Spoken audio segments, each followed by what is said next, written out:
then it's no longer yours, And so I'm sure Richard's sitting around Yeah. someplace and he's probably nothing like his persona that's become a brand of his. So Yeah, anyway, for we could go sure. on about that.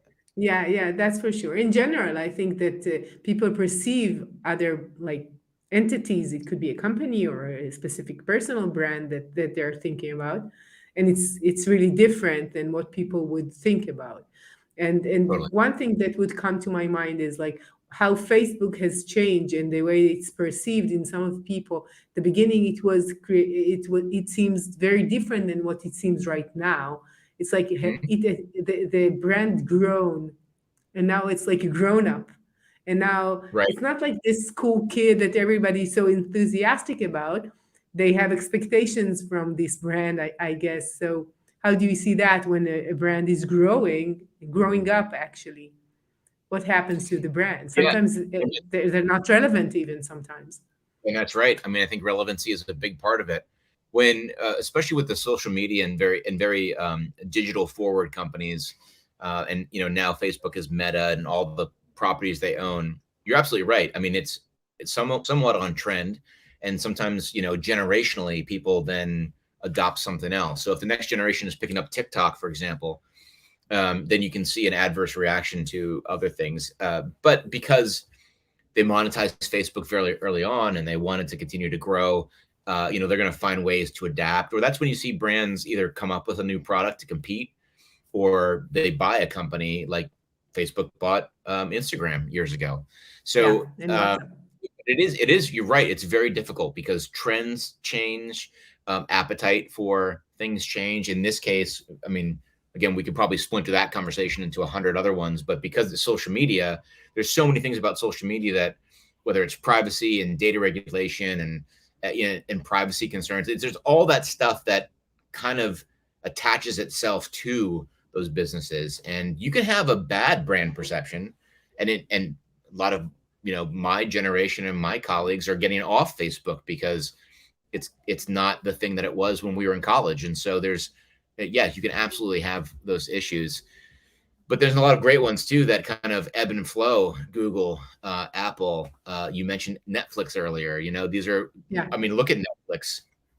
Went from competing against Blockbuster Video by sending literally DVDs in the mail to now being the premier streaming company that has its own production studio. I mean, you never would have thought that, but because they're adapting to both the technology and the times and behavior, they're able to stay relevant. So, but if you think about, and I don't know what it is off the top of my head, but if you think about what Netflix core brand values are, it could be something like, I could imagine it'd be something like allowing entertainment to anyone at any time, or something which would fit the DVD model 20 years ago and fits the streaming model today. Yeah. So those are the kind of things that when they have, they meaning these bigger brands, when they have an opportunity to adjust and the adjustment is still underneath the guidance of the brand, then you can still work. And that's a perfect example of one that continues to work because their core value wasn't everyone should watch a DVD. It was probably, again, I don't know it offhand, but it was probably something like, everyone should have access to entertainment, or bringing entertainment to the masses, or something, which in the future that could be, a brain implant. If it still does it, okay, great. It still follows the brand. So, Yeah. yeah. So, what do you think is like we talked about brands growing and changing. What do you think is the Mhm. secret of a brand that is has longevity and stays, other than recreating themselves? Is it like that people It's are really really attached to it? well, it's simple. It's listen to your consumer. I mean, that's it. At some point, the brand becomes too big for the company to hold on to, and it's being owned by your customers, and it means something to them. Look at. I'm not sure if the Gap is over there, but when the Gap here in the U.S., large U.S. mall anchor store retailer, changed their logo, they didn't really listen to people, and it was a massive uproar. And I mean, it was insane. People were boycotting the Gap, and some things that were pretty silly. Because they changed the logo? Changed the logo, Oh, and they actually, and there's very few companies that would have done this, but they actually went back. They reverted it back to the old logo, and they haven't changed it since. And it's Wow. interesting because, yeah, they didn't listen to the people. They were thinking the issues with, their declining mall store revenue and the proliferation of the internet. They thought that they needed to change and adapt, but they changed the wrong thing. They didn't change Yeah. their price points. They didn't change how they met their consumers. They changed the logo, thinking that would become more modern, and it became the thing that people really got pissed off on. So it's really just about listening. Yeah. Should we go into this new vertical? Should we offer this new product line? And I'm not saying You you have know, to, offer that to everybody, but talk to your core yeah. audience. Do case studies and do groups and do some research and see. But it comes down to that one word is listen and see what you get Yeah. back. You know what that reminds me of the hedgehog of the Sony hedgehog, Yeah, that yeah, everybody hated him and then they need to change him because he was so ugly. And they changed the character afterwards. yeah. So, But so that, like, then spawned movies and apparel and all these things that, again, like you just illustrated my point, and that's listening to your customers and give them what they want. And they're not always right, because Steve Jobs famously said something to the effect of, don't listen to the customer, they don't know what they want yet. But he's coming from an innovation standpoint, so you have to kind of take that cautiously. But in general, your customer knows more about your brand than you. They don't know the bottom line better than you. They don't know the product roadmap better than you. They might not know those things, but they probably won't. But they'll know the brand in a way that it's very difficult for somebody on the inside after time, once it takes hold, to speak on the same level of the brand that your customer would.